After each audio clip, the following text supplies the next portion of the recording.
Hello, welcome to our VNA News Broadcast Daily, and following are today's headlines. Party, state, government, National Assembly, and Vietnam Fatherland Front leaders pay tribute to President Ho Chi Minh. Prime Minister Nguyễn Tấn Dũng successfully concludes state visits to Russia and Belarus. Construction kicks off on 2 tunnels in central Thừa Thiên Huế province.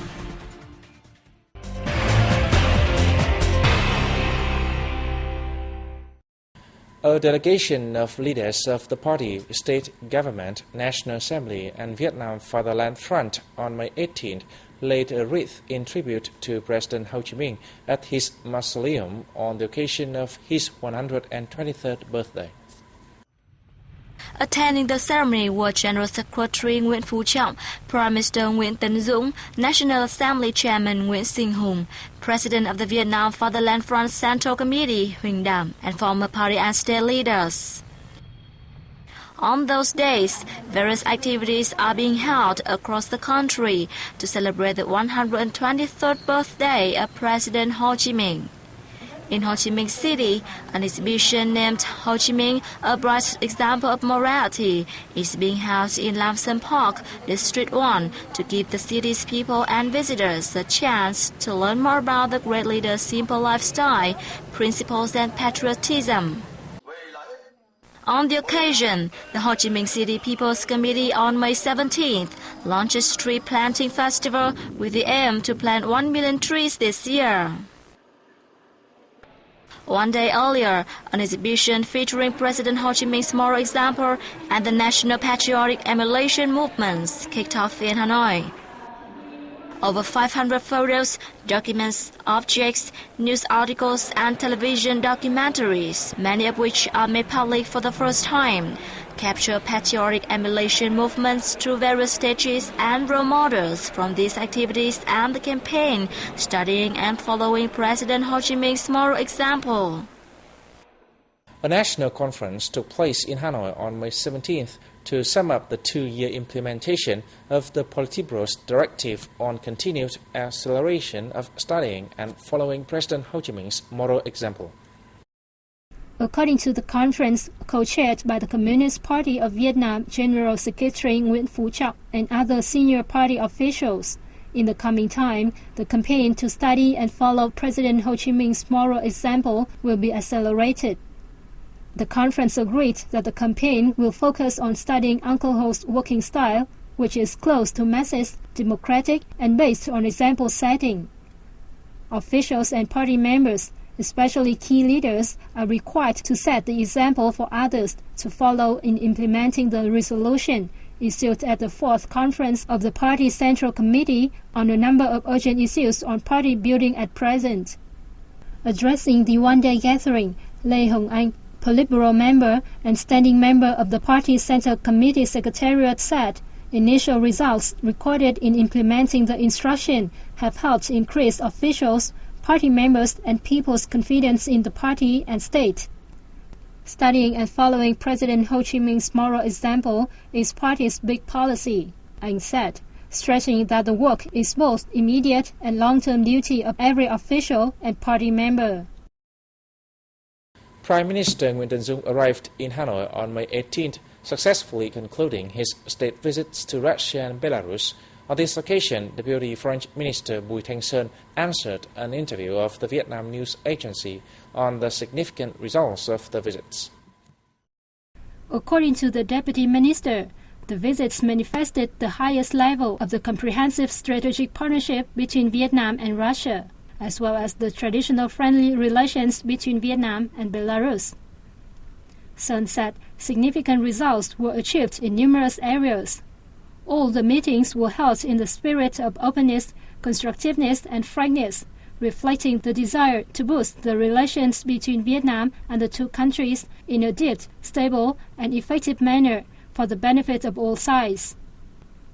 He said Prime Minister Dũng visit to Russia aimed at deploying the comprehensive strategic partnership approved by the 2 countries' leaders in 2012 with prioritized areas for 2013 ranging from politics to economics and trade, to culture, education and training, and people-to-people exchanges.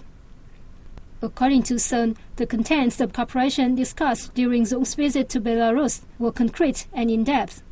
The two sides brought forward a list of cooperation contents in the future, focusing on mechanical engineering, agriculture, and education and training. Both countries affirmed to work closely with Vietnam in the international arena, particularly in ensuring peace and stability in the Asia-Pacific region and the world. Sun said Prime Minister Dung agreed with the leaders of Russia and Belarus to step up negotiations for a free trade agreement between Vietnam and the Customs Union of Russia, Belarus and Kazakhstan, which are expected to conclude within 2 years.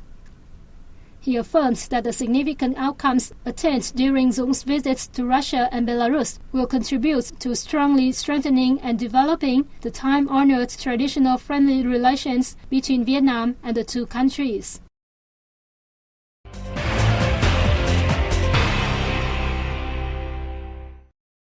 World Bank-funded projects have significantly contributed to Central Guangdong Province education, rural transport, afforestation, electricity and water supply. The outcomes were announced at a May 17th workshop to review the implementation of the projects. Since 2000, the locality has received 67 official development assistance projects with a total capital of $377 million, of which 18 projects worth $139.8 million are sourced from the World Bank. Thanks to the projects, an additional 50,000 people in Phu Ninh district have access to fresh water, and 37 schools have received financial support, heard the workshop. Nearly 7,000 households in the province have been involved in a tree planting project. World Bank Country Director in Vietnam, Victoria Qua said her bank is funding 10 projects in Quảng Nam with a total investment of $100 million.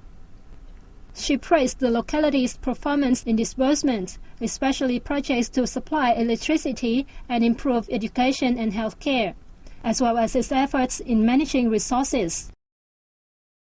Deputy Prime Minister Nguyễn Xuân Phúc on May 18th issued an order to kick off construction of 2 tunnels in Phú Lộc District, central Thừa Thiên Huế Province. The Phuoc Tường and Phu Gia tunnels on National Highway 1A will be built with a total cost of over 1.7 trillion Vietnam dong, or $83 million, under the build, operate, transfer model. The 345-meter Phuoc Tường and 497-meter Phu Gia tunnels are both 11.5 meters wide and include 2 lanes of vehicles. The projects are expected to be completed within 18 months. On the same day, Deputy Prime Minister Phuc also launched the construction of a project to expand National Highway 1A, the 32-kilometer section running through the province Phong Nha district. The project has a total investment of more than 2.2 trillion Vietnam dong, or $105 million.